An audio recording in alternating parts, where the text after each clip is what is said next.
नमस्कार मित्रांनो, उत्तम विचार या यूट्यूब चॅनलमध्ये आपले सर्वांचे सहर्ष स्वागत आहे. जीवनाचा प्रवास हा अथांग सागरासारखा असतो. कधी आनंदाच्या लाटा आपल्या किनाऱ्यावर येतात, तर कधी दुःखाची वादळे आपल्याला हादरून टाकतात.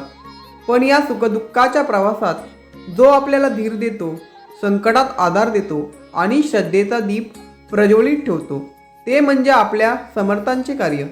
आज याच भावनेवर आधारित एक छोटीशी कविता आपण ऐकणार आहोत. समर्थांचे कार्य अथांग सागराप्रमाणे आहे. खरंच आपण पाहिले तर समर्थांचे हे कार्य अथांग सागराप्रमाणे आहे, ज्याचा अंत कुणालाच कधी दिसत नाही.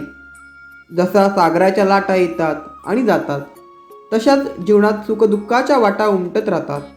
कधी आनंदाचे मोती किनाऱ्यावर येतात, तर कधी दुःखाच्या लाटा मनाला परशून जातात.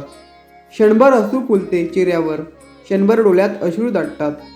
माणूस कधी सुखात हरून जातो, तर कधी संकटाने खचून जातो.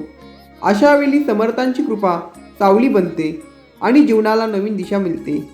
सागर जसा प्रत्येक लाटेला कवेत घेतो, तसा समर्थ प्रत्येक भक्ताला आधार देतो.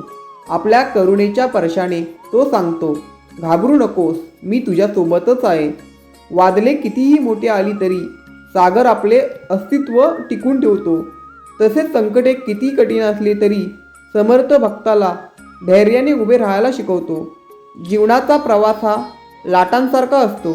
कधी उंच भरारी, कधी खोल उतार असतो.